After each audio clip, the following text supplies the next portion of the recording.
is Mervyn Taylor. And Mervyn's been a member of the group for quite a few months and has really done quite a spectacular job of showcasing his remarkable body of work. Um, I have really enjoyed following where Mervyn's been traveling to in readings and reading with some, often with some of our other members. Uh, you have you have a knack of reading with some great folks, and I'm so glad that you are joining us today for our first reading of 2021. It's a real honor to welcome you. Mervyn Taylor, a Trinidad-born poet and longtime Brooklyn resident, has taught at Bronx Community College, the New School, and in the New York City public school system.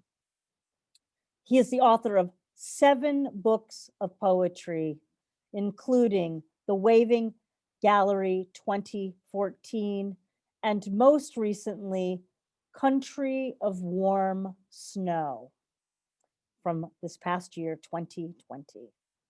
A Poetry Book Society recommendation, in fact, Country of Warm Snow. About his work, Nobel laureate Derek Walcott said, "Taylor's is a quiet voice. His poems possess an admirable degree of subtlety and a tone that keeps him separate and unique." This year, Mervyn has also completed a chapbook of poems titled News of the Living, Corona Poems. Currently, he serves on the advisory board of the truly unique and passionate and essential Slappering Hall Press. I love the work that they put out. Would you please join me in welcoming Mervyn Taylor reading from his new book here on Cultivating Voices Live Poetry. Thank you so much, Mervyn. Thank you, Sandy. And greetings, everyone from Trinidad. I've been here since lockdown last January. This is a season that's kind of painful to the average Trinidadian because this is actually carnival season. And this year, there'll be no carnival. And everywhere you turn in this island, you can hear the pain starting up about it can't be no carnival. So we suffer right now from something called tabanca. And tabanca, I'll explain very quickly. It's the longing for something that you can't have, whether it's a lover or something, you're suffering from tabanca. And tabanca can make you very unhappy. So right now, to commemorate what we're going through and this feeling of tabanca at not having our carnival as we usually do in February, I read the first poem from the book, News of the Living. It's called A Carnival of Viruses. We're planning to have the parade anyway, so as not to lose the revenue, to have the bodies keep a social distance. The music will say what we mean. The stilt walkers looking down will warn us if we get too close. It will be a strange, interesting time. No foreigners, only locals. We've discovered a new remedy, vervine, and we have added it to our drinks. Such is the trust we have in our herbs and festivals. We'll lower the volume, of course, passing the hospital. So the next poem is called Dreaming in Pandemic. These poems were all written during this year, during the year 2020, the year of the pandemic. So these are actually called Corona poems. Dreaming in Pandemic. In my dream, it is still last December. I haven't left for the island yet. I'm promising a shell that you can put to your ear and hear whatever sea I'm swimming in. All those other images have yet to happen. The dead in trenches on Hart Island, corpses in U-Hauls on Utica. In Kings County, a hand tearing the tube out of a chest, a body lost among the rest.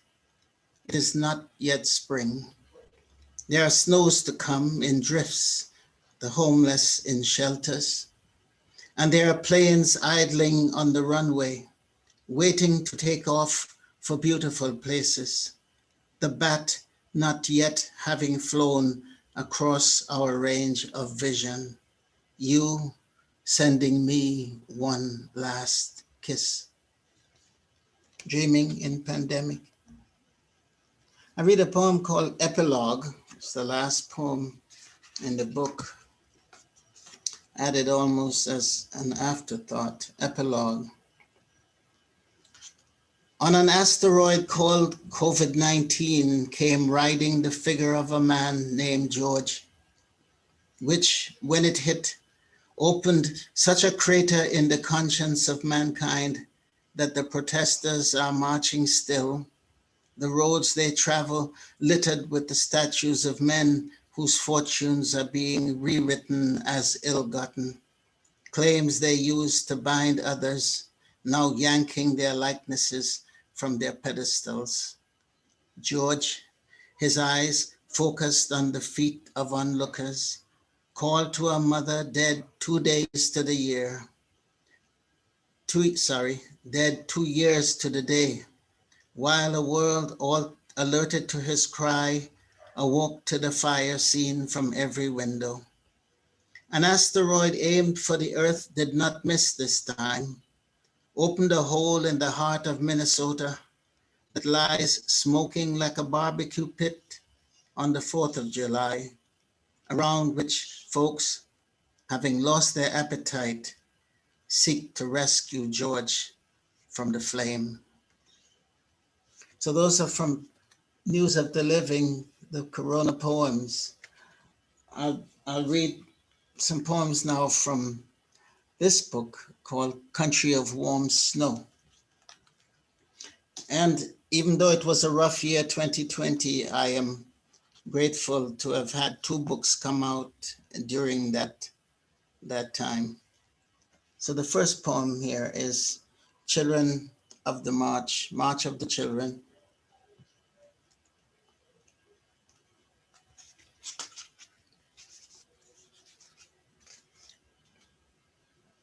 March of the Children.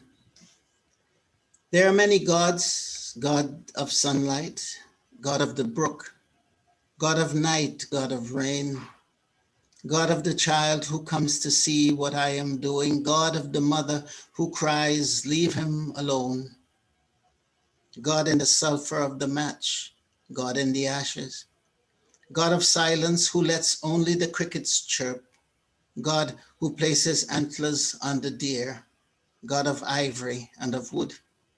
Good gods, they all crowd outside our window when we pray, gods of debate and argument and rhyme.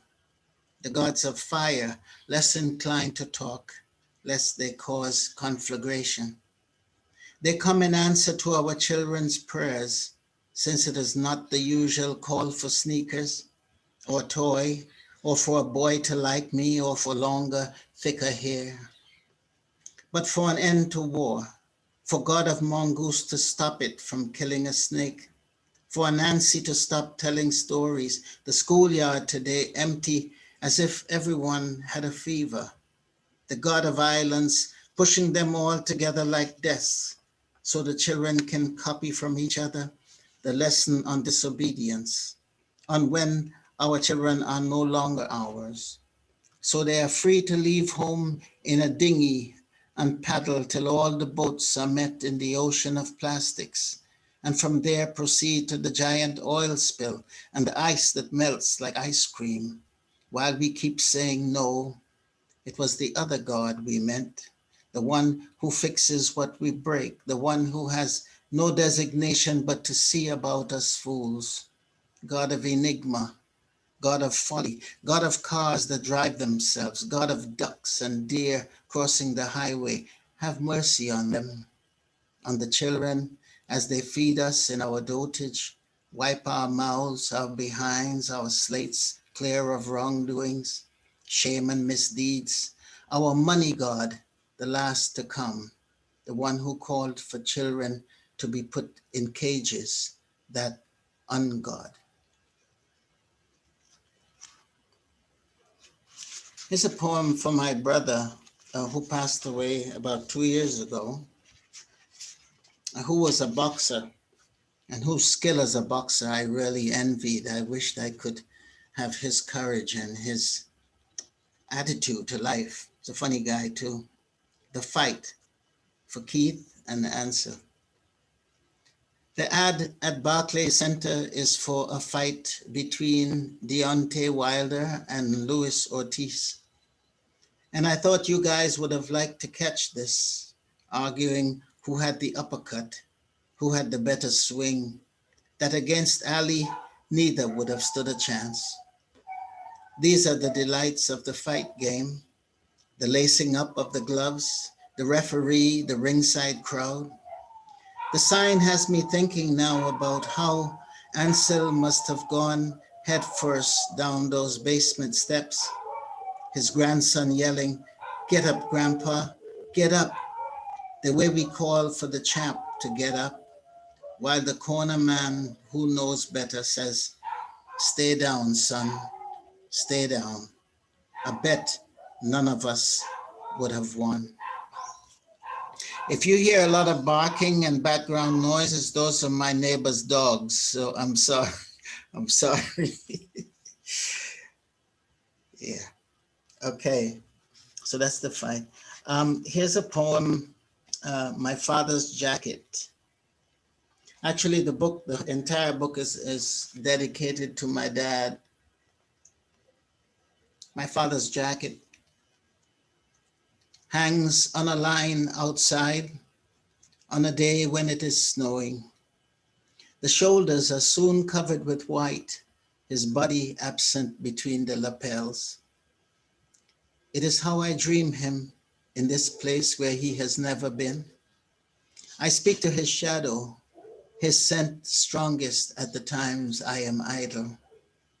In his quiet way, he takes note of my sadness, asks why I don't go home to the house that rises steeply at the back, so the steps must climb to meet the floor. It's where I fell once into a bucket, my whole body fitting like a small animal. He said, "Boy," and left me to my mother. The jacket swings when the wind blows, loose, dancing by itself, and makes me remember the morning of his funeral, when his friends sat in the living room, and Telemac, his closest, asked if he could have it with its frayed cuffs and collar, the two top brass buttons missing. And here's a poem. I'll read this particularly for my dear friend Susanna because she likes it. It's called Resistance. The workmen in my kitchen are tearing things apart. New cabinets, though I loved the old country style ones, the scallop trim I painted 2 shades of blue. I hide out in the bedroom, the walls shaking as they pound and break wood that comes away with creaks and groans, nails human in their holding. Outside, it's a hot one, protesters on the move. I feel compelled to mention them, their bravery. Only yesterday I came across a picture in the paper of myself and students I'd encouraged to march down a street in the village. It might have been for Mumia. The headline's gone and I don't remember the cause exactly or what we were yelling. But now I'm thinking how nothing gives way without breakage, without some form of damage to the old. The claw hammer in the hands of the workman, the nail powerless as he approaches. The battle for dignity rages in the nights and days, the homeless joining the campaign, the retired like me hunkered down, taking notes, witnessing how there must be dissent and noise, the very floor coming up, the policeman's foot in mid-kick coming down.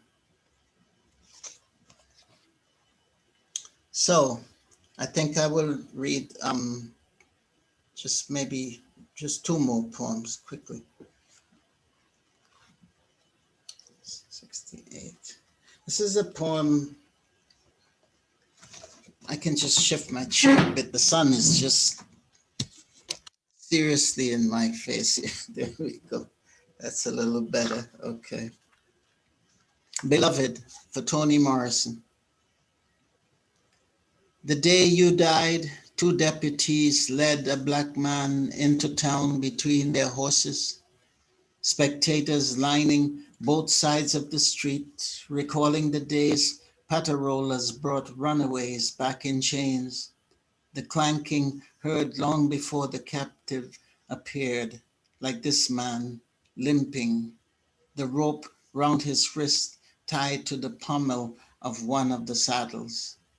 His eyes fixed on a place far away, made us feel he could have been in one of those novels of yours, the child a mother had let live. And I'll finish with a new poem, which I opened with yesterday. I think I'll close with it today, titled simply Gum. In American movies, especially war flicks, chewing gum was a sign of staying calm while bullets whizzed overhead, a symbol of the kindness of GIs as they passed out sticks of it to wide-eyed kids. In Minnesota this past summer, while a policeman kneeled on George Floyd's neck, one of the officers kept chewing as Floyd called to his deceased mother that he was dying.